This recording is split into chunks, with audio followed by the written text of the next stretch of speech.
بسم اللہ الرحمن الرحیم۔ محترم ناظرین، حی علی الفلاح میں آپ سبھی کا استقبال ہے۔ آج ہم آپ کے سامنے ہجرت مدینہ کا واقعہ، اس کے اسباب و علل آپ کے سامنے بیان کریں گے۔ آپ سبھی سے گزارش ہے کہ اس کو بغور سماعت فرمائیں اور دوسروں تک بھی اس کو شیئر کریں۔ ہمارے اس چینل کو سبسکرائب کریں، لائک کریں اور شیئر کریں۔ آئیے اس واقعے کے سلسلے میں ہم سماعت فرماتے ہیں۔ اعوذ باللہ من الشیطان الرجیم، بسم اللہ الرحمن الرحیم۔ وَإِذْ يَمْكُرُ بِكَ الَّذِينَ كَفَرُوا لِيُثْبِتُوكَ أَوْ يَقْتُلُوكَ أَوْ يُخْرِجُوكَ وَيَمْكُرُونَ وَيَمْكُرُ اللَّهُ وَاللَّهُ خَيْرُ الْمَاكِرِينَ۔ صدق اللہ العظیم۔ اللہ کی پناہ چاہتا ہوں شیطان مردود سے، اللہ کے نام سے جو بڑا مہربان نہایت رحم فرمانے والا ہے۔ اور یاد کرو اس وقت کو جب وہ لوگ آپ کے خلاف منصوبہ بنا رہے تھے کہ یا تو آپ کو حراست میں لے لیں گے، قید کر لیں گے، یا آپ کو قتل کر دیں گے، یا آپ کو جلا وطن کر دیں گے۔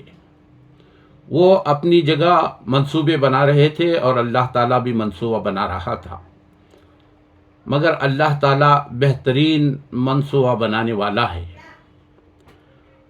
محترم ناظرین، یہ سورہ انفال کی آیت نمبر 30 ہے جس کی تلاوت کی گئی ہے، اس کا ترجمہ آپ کے سامنے پیش کیا گیا۔ تو آئیے دیکھتے ہیں کہ ہجرت مدینہ پیش آنے کے اسباب کیا ہیں، کیوں مسلمانوں کو اور پھر خود اللہ کے رسول صلی اللہ علیہ وسلم کو ہجرت کرنی پڑی، مکہ چھوڑنا پڑا، جو آپ کا محبوب اور پیارا وطن تھا، شہر تھا۔ اللہ کے رسول صلی اللہ علیہ وسلم نے اسے ہجرت کے وقت اس کی طرف دیکھ کر کہا تھا کہ سارے شہروں میں مجھے تو جو ہے بڑا عزیز اور محبوب ہے، لیکن اللہ کا اگر حکم نہ ہوتا تو میں اس شہر کو نہ چھوڑتا، اور اگر یہ لوگ مجھے نہ نکالتے تو میں اس شہر سے نہ نکلتا۔ ہجرت مدینہ، منظر اور پس منظر۔ بیعت عقبہ ثانیہ کے بعد قریش کے مظالم نے مسلمانوں کے لیے مکہ کی رہائش غیر ممکن بنا دی تھی۔ حضور اکرم صلی اللہ علیہ وسلم نے مسلمانوں کو ہجرت کی اجازت مرحمت فرما دی اور معقول وجہ کے بغیر ہجرت نہ کرنے پر وعید بھی سنائی۔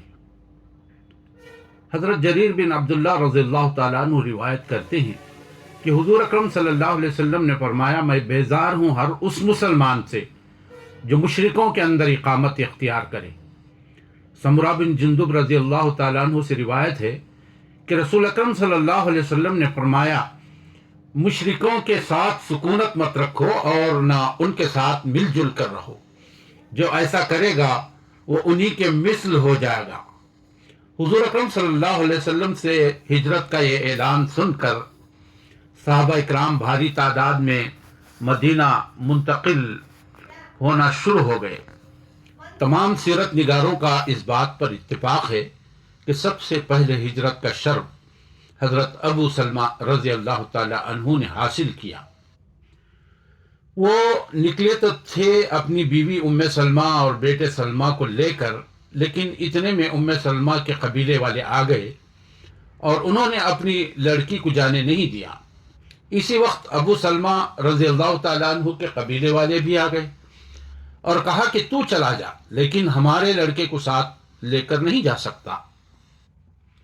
یہ کہہ کر وہ ابو سلمہ کے بیٹے کو بھی لے گئے اور اس طرح انہیں تنہا ہی ہجرت کرنی پڑی۔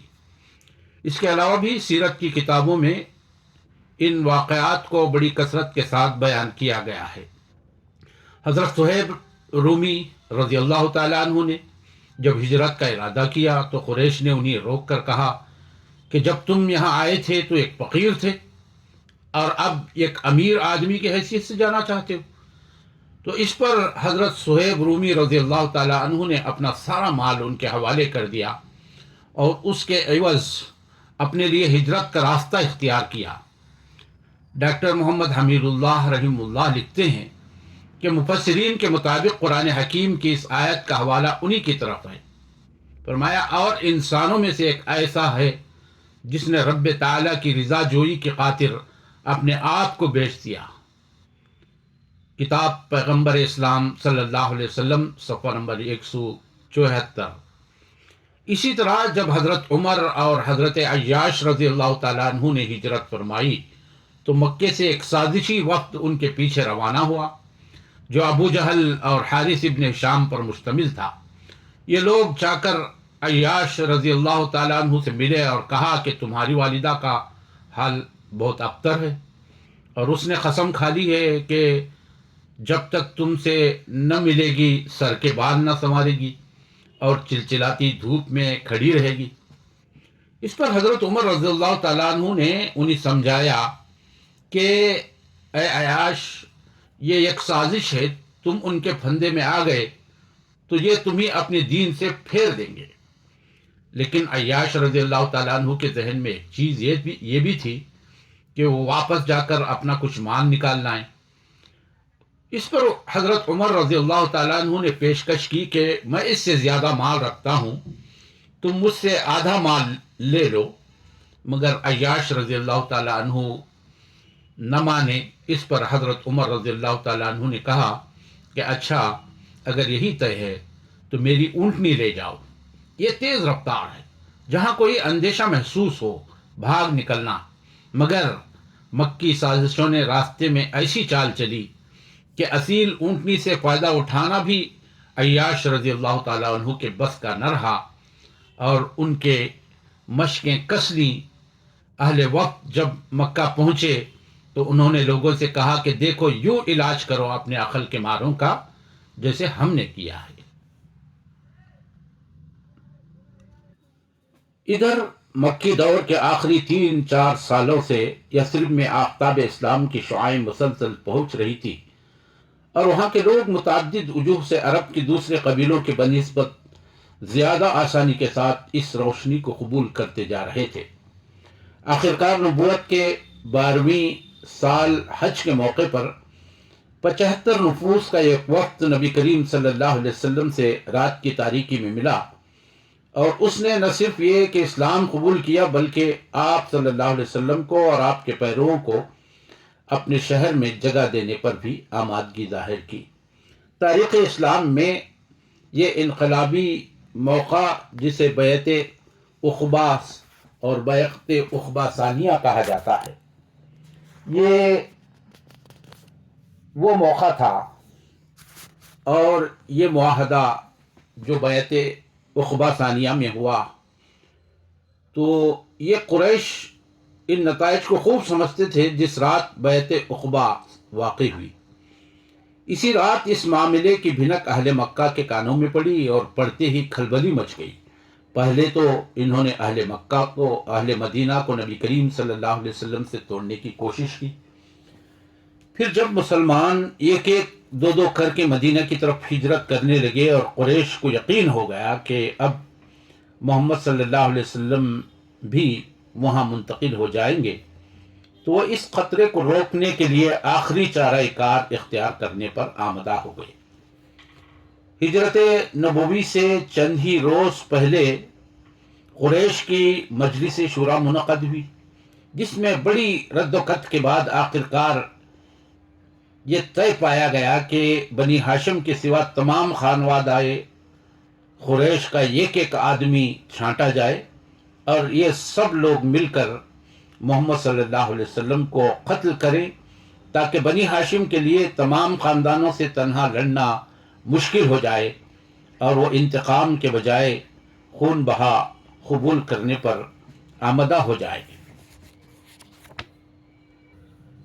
جب قریش کا یہ اندیشہ یقین کی حد کو پہنچ چکا تھا کہ اب محمد صلی اللہ علیہ وسلم بھی مدینہ چلے جائیں گے، اس وقت وہ آپس میں کہنے لگے کہ اگر یہ شخص مکے سے نکل گیا تو پھر خطرہ ہمارے قابو سے باہر ہو جائے گا۔ چنانچہ انہوں نے آپ کے معاملے میں ایک آخری فیصلے کرنے کے لیے دار الندوہ میں تمام رؤسائے قوم کا ایک اجتماع کیا اور اس بات پر باہم مشاورت کی کہ اس قطرے کا سدباب کس طرح کیا جائے۔ ایک فریق کی رائے یہ تھی کہ اس شخص کو بیڑیاں پہنا کر ایک جگہ قید کر دیا جائے اور جیتے جی رہا نہ کیا جائے، لیکن اس رائے کو قبول نہ کیا گیا، کیونکہ کہنے والوں نے کہا کہ اگر ہم نے اسے قید کر دیا تو اس کے جو ساتھی قید خانے سے باہر ہوں گے وہ برابر اپنا کام کرتے جائیں گے، اور جب ذرا بھی قوت پکڑ لیں گے تو اسے چھڑانے کے لیے اپنی جان کی بازی لگانے میں بھی دریغ نہ کریں گے۔ دوسرے فریق کی رائے یہ تھی کہ اسے اپنے ہاں سے نکال دو، پھر جب یہ ہمارے درمیان نہ رہے تو ہمیں اس سے کچھ بحث نہیں کہ کہاں رہتا ہے اور کیا کرتا ہے۔ بہرحال اس کے وجود سے ہمارے نظام زندگی میں خلل پڑنا تو بند ہو جائے گا، لیکن اسے بھی یہ کہہ کر رد کر دیا گیا کہ یہ شخص جادو بیانات بھی ہے، دلوں کو موہنے میں اسے بلا کا کمال حاصل ہے۔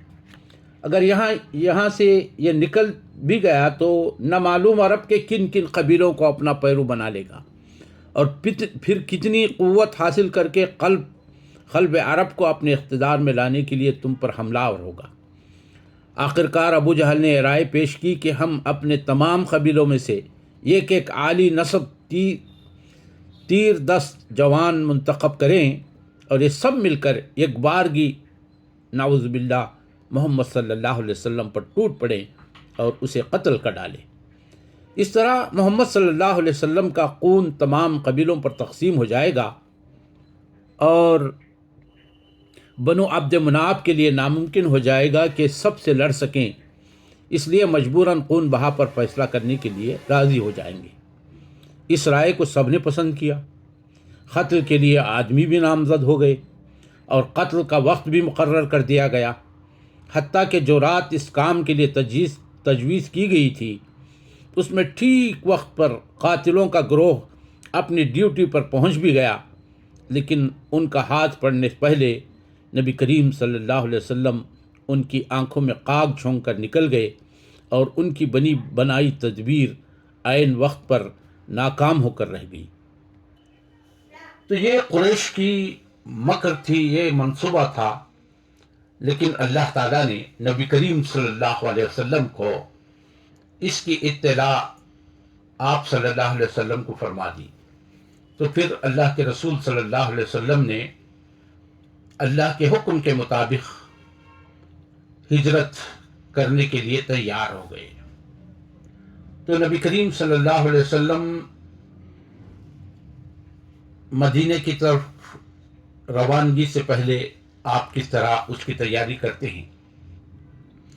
تو یہ جو تدبیر مشرکین نے کی تھی ایک بڑی خفیہ سازش تھی، اور یہ خاموشی کسی قطرے کا پیش خیمہ تھی۔ یہ قریش کا مکر یا داؤ پیش تھا، مگر یہ مکر انہوں نے اللہ کے ساتھ کیا تھا، اس لیے اللہ نے انہیں ایسے ڈھنگ سے ناکام کیا کہ وہ سوچ بھی نہیں سکتے تھے۔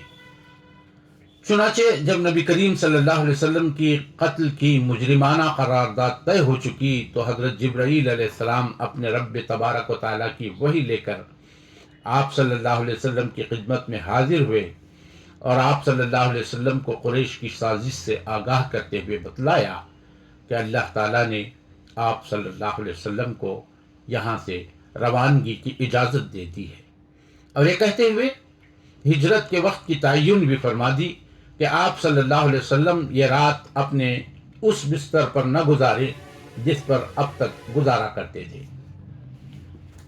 تو جس رات نبی آخر الزمان صلی اللہ علیہ وسلم اپنے آبائی وطن مکہ کو چھوڑ کر مدینہ منورہ کو اپنا مستقر بنانے کے لیے روانہ ہوئے، آپ صلی اللہ علیہ وسلم کے پرانے دوست جن کے لیل و نہار آپ کے ساتھ گزرے تھے، جو آپ صلی اللہ علیہ وسلم کے مزاج سے بخوبی واقف تھے اور آپ صلی اللہ علیہ وسلم ان کے مزاج کو اچھی طرح جانتے تھے، وہ اس کٹھن سفر میں استقامت کا پہاڑ بن کر آپ صلی اللہ علیہ وسلم کے ساتھ روانہ ہوئے۔ اس تاریخی سفر میں کئی ایسے واقعات پیش آئے جن سے صدق و صفا کے پیکر حضرت سیدنا صدیق اکبر رضی اللہ تعالی عنہ کی بے مثال وفا، استقامت اور صبر و تحمل کے نمونے نکھر کے سامنے آتے ہیں۔ وہیں نبی کریم صلی اللہ علیہ وسلم کی برکات و عنایات اور فیاضی و سخاوت سے اپنے اور بیگانے جام بھرتے نظر آتے ہیں۔ یاران سفر جہاں جہاں سے بھی گزرے خوشبوئیں بکھیرتے چلے گئے، چنانچہ ایک نئے دور کا آغاز ہو رہا ہے۔ ہر شعبہ زندگی میں انقلاب آفریں تبدیلیوں کا دور آنے والا ہے۔ نئی صبح کے اجالوں سے منظر نامہ تحریر ہو رہا ہے۔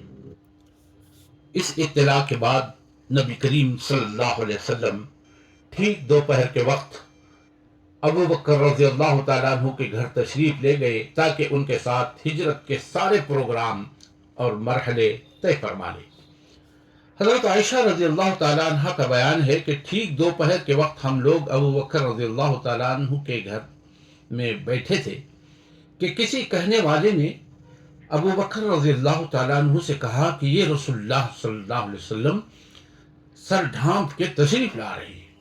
یہ ایسا وقت تھا جس میں آپ صلی اللہ علیہ وسلم تشریف نہیں لایا کرتے تھے۔ ابو بکر رضی اللہ تعالیٰ عنہ نے کہا میرے ماں باپ آپ پر قربان، آپ صلی اللہ علیہ وسلم اس وقت کسی اہم معاملے ہی کی وجہ سے تشریف لا رہے ہیں۔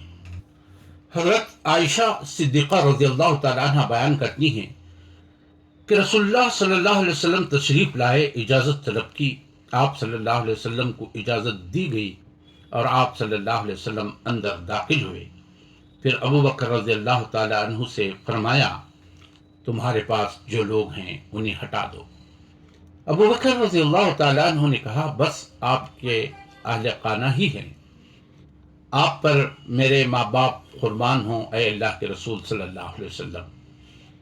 آپ صلی اللہ علیہ وسلم نے فرمایا اچھا تو مجھے روانگی کی اجازت مل چکی ہے۔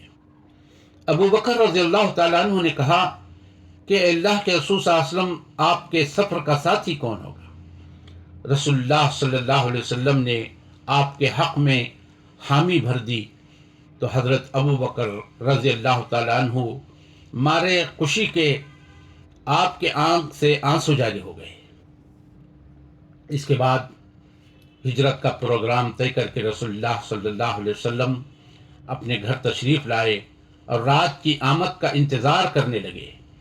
رسول اللہ صلی اللہ علیہ وسلم کے مکان کا گھیراؤ، ادھر قریش کے اکابر مجرمین نے اپنا سارا دن مکے کی پارلیمان دارالندوہ کی پہلی پہر کی طے کردہ قرارداد کی نفاذ کی تیاری میں گزاری، اور اس مقصد کے لیے ان اکابر مجرمین میں سے 11 سردار منتخب کیے گئے جن کے نام یہ ہیں: ابو جہل بن ہشام، حکم بن عاص، عقبہ بن ابی معیط، نضر بن حارث، امیہ بن خلف، زمعہ بن الاسود، طعیمہ بن عدی یعنی ابو لہب، ابی بن خلف نبی بن الحجاج اور اس کا بھائی منبہ بن حجاج۔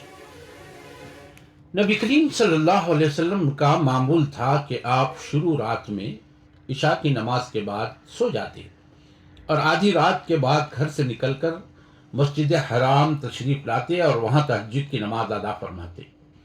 اس رات آپ صلی اللہ علیہ وسلم نے حضرت علی رضی اللہ تعالیٰ عنہ کو حکم دیا کہ وہ آپ کے بستر پر سو جائیں اور آپ کی سبز حضرمی